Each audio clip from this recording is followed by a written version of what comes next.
I don't want you to just take the surface for granted. I want you to learn to start pressing in, pressing deep. So let's get into some risk.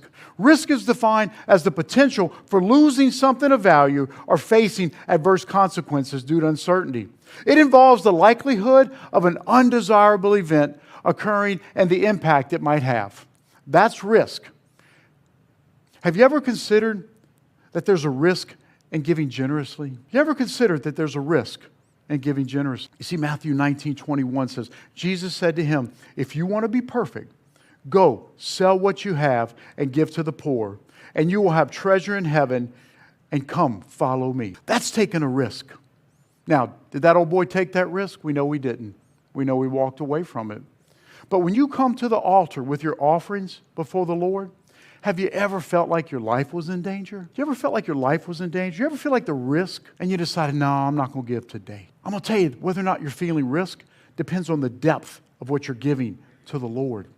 Let me give an example of what it looks like to give everything. Everything. Everything.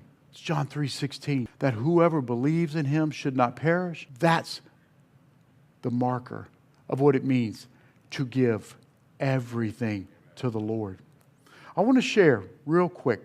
It's important that we put this into practical life application. Church, I've shared with the folks that have been with us for a while. You know, Lee and I, we both were given the opportunity to walk away from very successful careers. We were both, respectively, in different careers at the very height of our careers on a national and international level.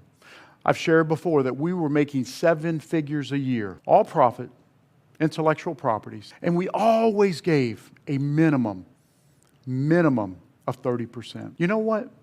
That was generous. That was generous. We could pat ourselves on the back. But let me tell you, when we gave everything away, when we gave up everything to serve the Lord, and we were eating hot dogs 4 nights a week, and we get a can of chili that maybe the leftovers gave us a couple extra nights, when we weren't sure how we were going to pay for groceries or whether or not the utilities were going to stay on, we committed to the Lord to still give at least 30%. At least 30%. And that was in addition to opening our house with 200 people in our house every week. You see, that was risk. That was risk. It's easy to be generous when your bank account's fat. But when you're not sure where your next meal is going to come from, is when you step into risk, when you step into faith.